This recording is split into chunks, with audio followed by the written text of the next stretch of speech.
The empath doesn't wake up one random morning, flip a switch, and suddenly become cold. What actually happens is a slow, invisible erosion that most people around them never notice. But their body absolutely does, because for years their nervous system has been working overtime, constantly stretching to make room for other people's moods, needs, and wounds, constantly swallowing its own pain to keep the peace, constantly telling itself, if I just love harder, they'll stay. And every time that doesn't work, a tiny thread of trust in their old way of loving snaps inside them. At the beginning, they don't see it as overgiving, they see it as loyalty, as compassion, as being the bigger person. So they answer texts when they're exhausted. They listen to late-night venting even when they're breaking inside. They soften after fights they didn't start. They apologize first even when they were the one hurt. And each time they override their own discomfort for someone else. Their nervous system goes into a little spike of stress, but they override that too, because they've been taught that love means enduring, fixing, understanding. Over time, this creates a pattern where the empath's body is always on high alert, scanning for shifts in tone, changes in energy, any sign that the avoidant partner is pulling away again, and every time they sense distance, they respond by pouring in more, texting more, explaining more, forgiving faster, so their system never really gets to rest. It lives in a constant low-level panic state, hoping that if it just does a little more, the other person will finally relax and stay. Eventually, though, something inside starts to protest, not dramatically, but quietly, in the form of fatigue that doesn't go away, in the form of feeling resentful after yet another. It's not a big deal. Dismissal, in the form of tears that come quicker and quicker after each small disappointment, and the empath starts to notice an unsettling truth. Loving this way is draining them more than it is connecting them. They're giving so much, but they don't feel safer, don't feel more chosen, don't feel more secure. They just feel more responsible for everyone else's emotional weather while their own storms go unaddressed. The nervous system is wise. Long before the conscious mind catches up, it begins to associate that old pattern, overgiving, over-explaining, over-functioning, with pain, with abandonment, with rejection. So what used to feel like the right thing starts to feel like walking into fire. The body tightens when they draft another long message. Their chest hurts when they think about having the talk. Again, their stomach drops when they consider forgiving one more disappearing act, and instead of automatically fixing, a new instinct whispers, I can't keep doing this. It's not loud at first, so the empath tries one more time, and another, but each time they do, the crash afterward is harder, the recovery takes longer, the feeling of self-betrayal is sharper. That's what we mean when we say their nervous system stops trusting the old pattern. It stops believing that pouring more love into a one-sided or inconsistent dynamic will eventually buy them safety, and once that trust erodes, the same behaviors that used to feel natural start to feel intolerable. They physically can't tolerate chasing after someone who just hurt them. They can't stomach begging for clarity from someone who keeps dodging it. They can't silence the shaking in their own hands as they try to type out another "It's okay, I understand" message when every cell in their body knows it is not okay anymore. On top of that, the empath starts to build a new layer of awareness. They look back over the years and see the pattern they refused to name. They realize how many times they explained away red flags, how many times they called neglect space, how many times they labeled their own anxiety as neediness, instead of listening to it as information. And that realization hurts almost more than the breakups themselves, because it's not just about what others did to them. It's about how many times they abandoned themselves while trying to be the one who never abandons anyone. That pain is what forges something new, a deeper kind of self-protection. So next time an avoidant partner pulls away, the empath feels that old impulse to rush in and fix it, but there's now a louder response from within that says, "No. Remember what happened last time you ran after someone who kept running from you." And slowly, they start experimenting with a different response, not answering right away, not explaining themselves to someone who isn't listening, not reopening doors that leave them bleeding on the floor. To someone on the outside, especially someone who benefited from their old pattern, this looks like them turning cold or changing. But from the inside, it's not coldness at all. It's the first time their nervous system believes that protecting itself is allowed, that loving others doesn't have to mean constantly abandoning their own heart. And once that belief starts to root itself inside them, there is no going fully back to who they were before, because their body simply won't let them walk willingly into the same fire and call it love. What people keep calling your avoidant phase is so wildly misunderstood, because from the outside it just looks like you pulled back, like you stopped answering as fast, stopped explaining yourself, stopped showing up in the same available way, so they label it coldness, distance, ego. But what they don't see is that on the inside this is actually the first time in your life you are redirecting love and protection toward yourself, after realizing that compassion without boundaries is just a slow, quiet form of self-destruction. For years you believed that your softness was your superpower, and in many ways it is, but the world taught you to use that power only outward, never inward. You were allowed to hold everyone else's pain, but not your own. You were allowed to understand why they were avoidant, why they shut down, why they couldn't commit, why they were traumatized, but nobody ever stopped and said, "Wait, who is holding you while you bleed for all of this?" So you kept pouring and pouring until your body finally realized that if you didn't start loving yourself with the same intensity you loved them, you would disappear. So the version of you they are seeing now, the one who takes longer to reply, who doesn't over-explain every emotion, who doesn't chase someone who has gone silent, that's not you turning into a heartless avoidant. That is you, for the first time, putting a fence around your own heart and saying, if I'm going to be this compassionate, some of that compassion has to be reserved for me. You are not suddenly incapable of feeling. You are simply done donating all your emotional energy to people who treat it like an endless resource. And the first place that shift shows up is in your responses. You start to notice when a conversation drains you instead of feeding you. And instead of pushing through it like you always did, you choose to pause, you choose to say less, you choose to step back. Not because you don't care, but because you care about the impact on your own nervous system now, too. You learned the hard way that compassion without boundaries attracts takers without limits. You learned that if you keep forgiving someone who never repairs, they don't suddenly wake up grateful, they simply become more comfortable with hurting you. You learned that if you always make space for their fear, but they never make space for your pain, what you have is not love, it's emotional extraction, and every time you called that understanding, a piece of you went missing, your sleep went missing, your laughter went missing, your lightness went missing. You started to feel like a shell around everyone else's needs, and it finally hit you that if you don't protect yourself, nobody is coming to do it for you. The people who benefit from your lack of boundaries will never be the ones to hand you a shield and say, "You should probably use this." That decision had to come from you, and it did.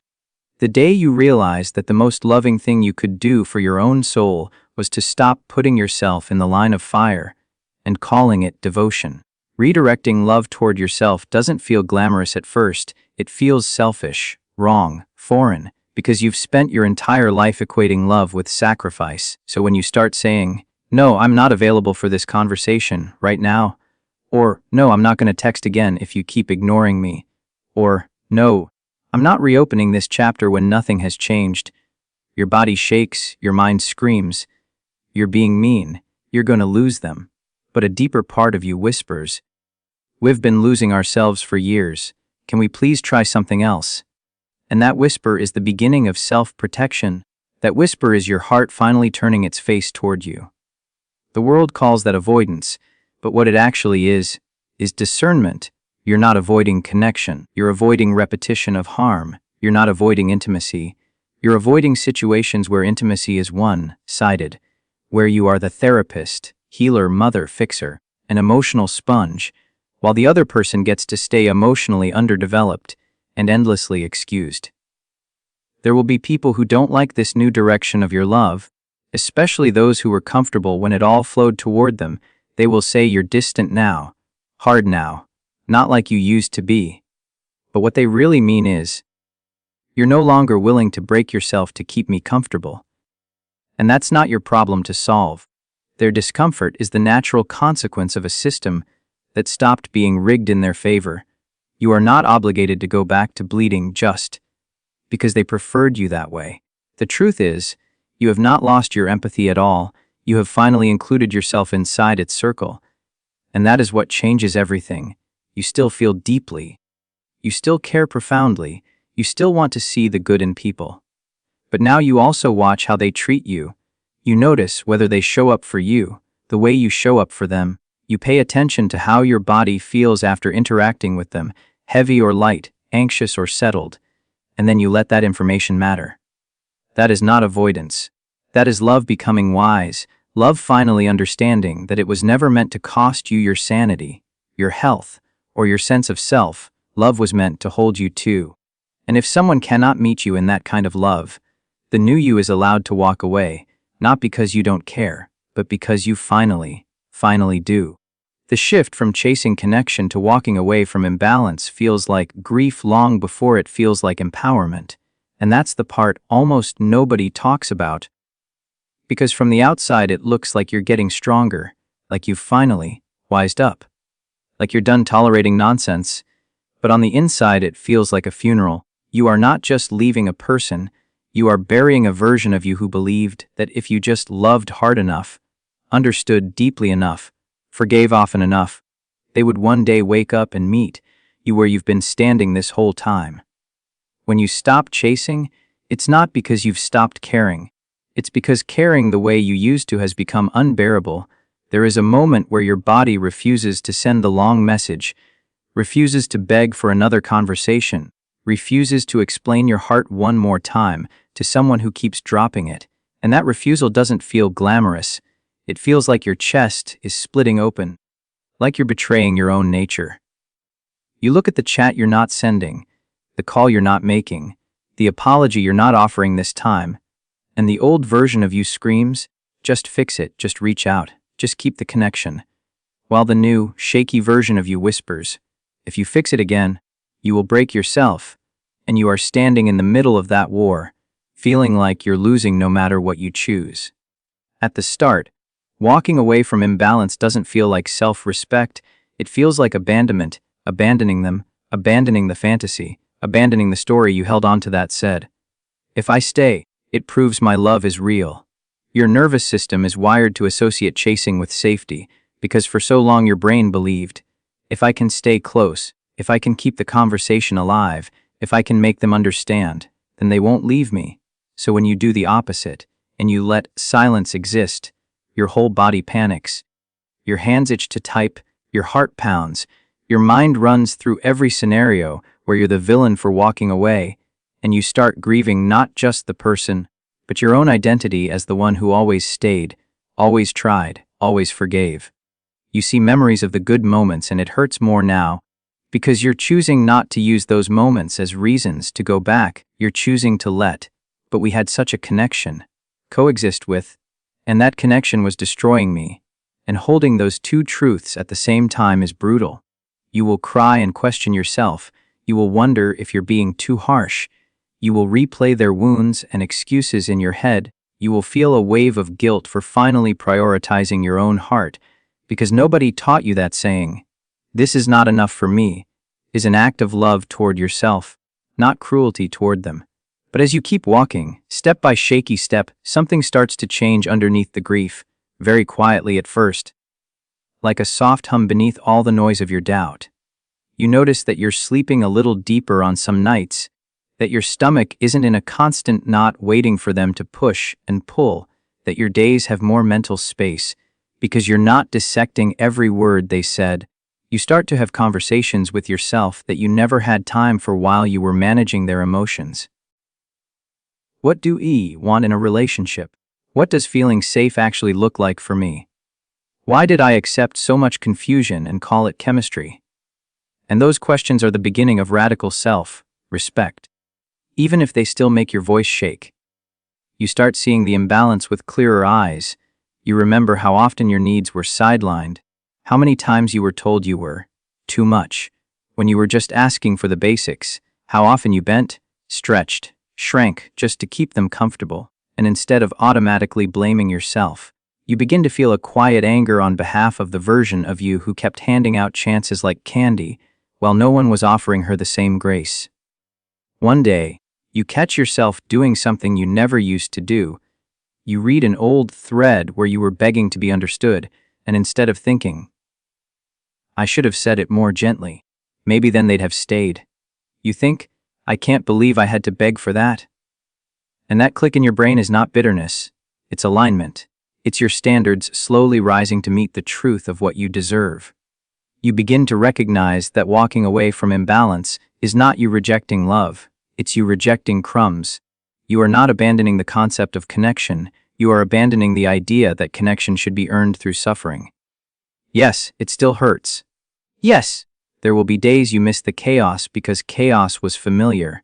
But every time you choose not to go back, not to send the "I miss you" text to the person who consistently mishandled your heart, you are laying one more brick in the foundation of a new relationship with yourself. The grief doesn't vanish overnight, but alongside it, something else grows: relief. Relief that your phone isn't a weapon anymore. Relief that you're no longer waiting to be chosen by someone who can't even choose themselves. Relief that your worth is no longer tied to how well you can tolerate being unmet.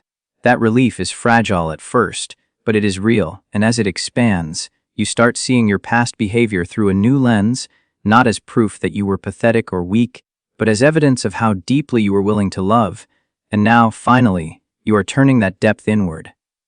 That is what makes this shift the beginning of radical self-respect. You are learning that your love is too powerful to be poured into one-sided containers, that your softness deserves a soft place to land too, that your loyalty should not be given to situations that demand your constant self-abandonment. And even though the first steps away feel like loss, over time you realize you were never really walking away from connection at all, you were walking back toward yourself. And that is the one relationship you can no longer afford to neglect. When the empath finally starts saying no to chaos, inconsistency, and emotional extraction, it sends a shockwave through every relationship that was built on them being the emotional parent, because the people who were used to their softness, their endless understanding, their automatic forgiveness, suddenly feel something they are not used to feeling from them. A boundary. And instead of acknowledging that they've been taking advantage of this person's capacity to hold it all, they label that boundary as rejection, as coldness, as "you've changed." For years, the empath's role was unspoken but very clear. They were the one who absorbed the mood swings, translated the half-answers, made sense of the mixed signals, soothed the outbursts, and patched every emotional hole so the avoidant or emotionally immature partner didn't have to sit with their own discomfort. The empath's "yes" was the safety net that let everyone else fall apart without consequences, and as long as the empath kept saying yes to late-night crises after being ignored all day, to apologizing just to end the tension, to listening for hours but never being listened to, everything looked functional on the surface, even though it was crushing them inside. When that empath starts saying no, not in a vengeful way, but in a calm, grounded way, "No, I'm not available for another conversation where you dump on me and disappear. No, I'm not going to keep forgiving the same behavior without any change. No, I won't keep explaining my basic needs like they're a burden." The people who depended on their emotional labor experience that no as abandonment, because deep down they were never in a mutual relationship. They were in a dynamic where the empath was the parent and they were the child, and now the parent has finally stepped out of that role. The empath refuses to be the emotional parent, not because they stopped loving, but because they realized that parenting grown adults is not intimacy, it's imbalance, and they are done playing therapist in a relationship where they also are supposed to be a partner. They are done holding the other person's hand through every trigger while having no one to hold theirs, done regulating their nervous system while neglecting their own. Saying no to chaos looks like them stepping back when someone tries to stir up drama just to feel alive. It looks like them not engaging in circular arguments that go nowhere. It looks like them declining to revisit the same wound 20 times with someone who has no intention of changing what causes it. Saying no to inconsistency looks like them no longer accepting a flood of affection one day and cold detachment the next without any accountability. It's them refusing to keep adjusting their expectations downward just to avoid losing access to the relationship. It's them hearing, "I'm just like this. I disappear when I'm stressed," and replying, "Then you're not ready for the kind of connection I need." Instead of trying to prove they can handle it, saying no to emotional extraction means they're no longer available for conversations that only serve to empty them out, where the other person leaves feeling lighter, but the empath feels heavier. It means they stop being the first one called when someone needs soothing, but the last one considered when they need support.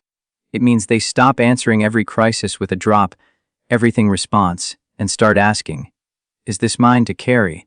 Or are you just used to me doing the emotional heavy lifting for you?" The people who relied on their softness will often react badly to this shift because it exposes the truth that they were never really investing at the same level. Their comfort depended on the empath continuing to overfunction, and now that the empath has stepped down from that unpaid job, those people feel the weight of their own unprocessed emotions for the first time. Instead of seeing that as an invitation to grow, many will project it back, accusing the empath of becoming distant, selfish, uncaring. They'll say, "You used to be there for me," when what they really mean is, "You used to let me drain you without question."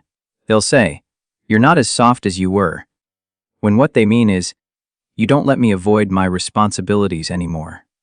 The empath has to hold their ground here, because this is where the old pattern tries hardest to pull them back. Guilt whispers, "Maybe you are being harsh, maybe you should just help one more time," and the part of them that's tired whispers back, "Helping them is not the same thing as sacrificing myself."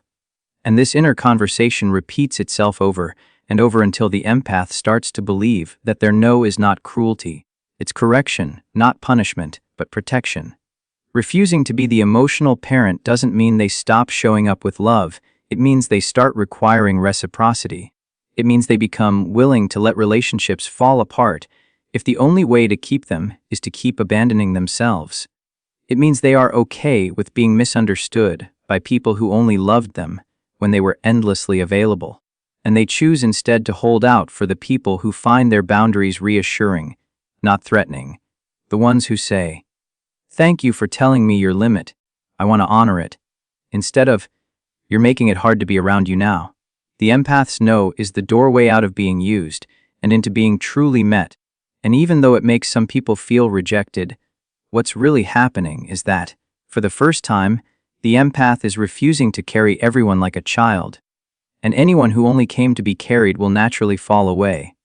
The new avoidant version of you that people are confused by is not someone who is running from love. It is someone who has finally decided to run from anything that costs them their peace. And that difference is everything. For most of your life, you were terrified of losing connection.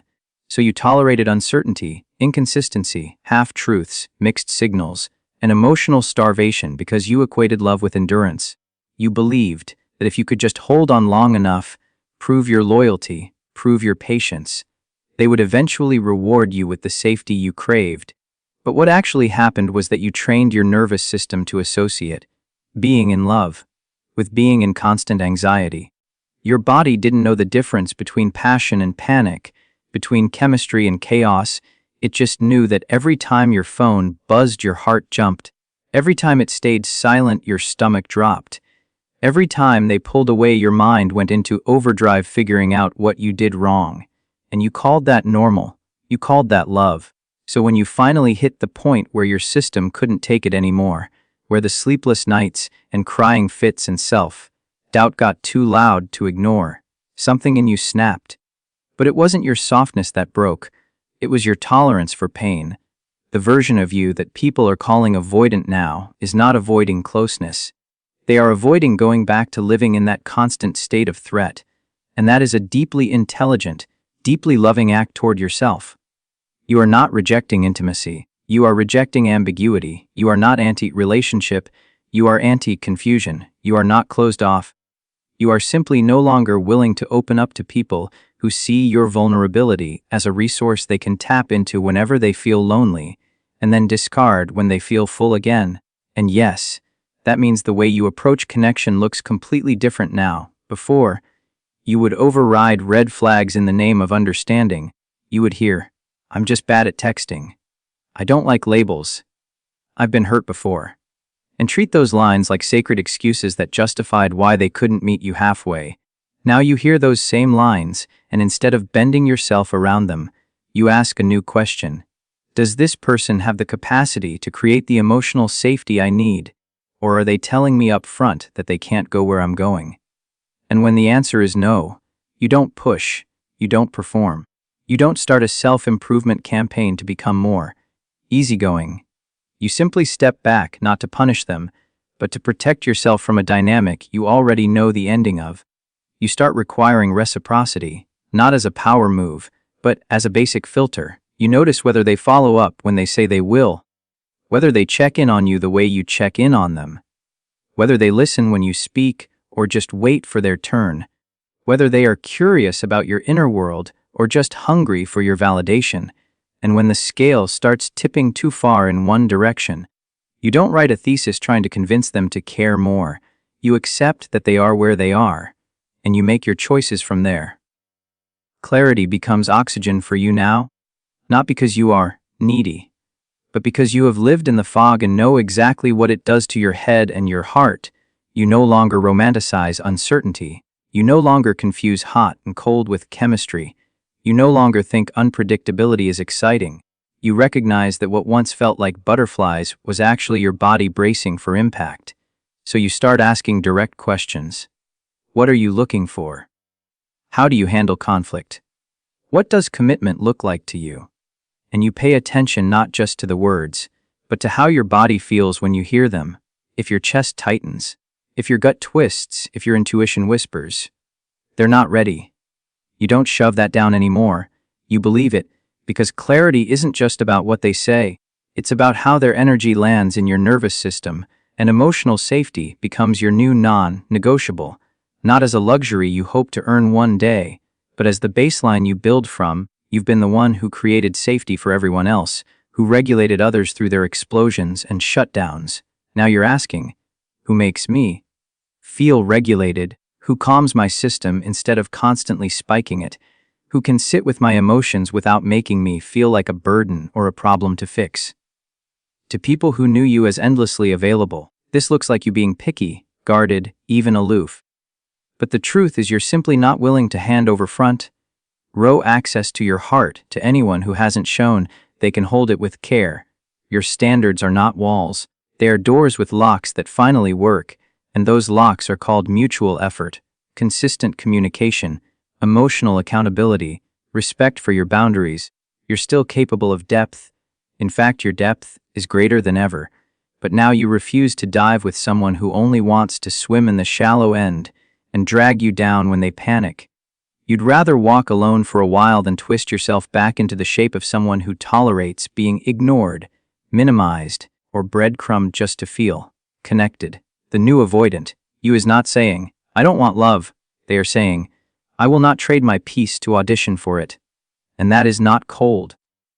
That is the warmest thing you have ever done for yourself, because it creates the possibility that the next person who holds your heart will not have to love you back to life from a place of self-abandonment. They will meet you where you already are, someone who knows their worth, who can give deeply without disappearing, and who understands that any relationship that requires you to sacrifice your emotional safety is not love. It's a slow erasure that you have finally, courageously, decided to stop.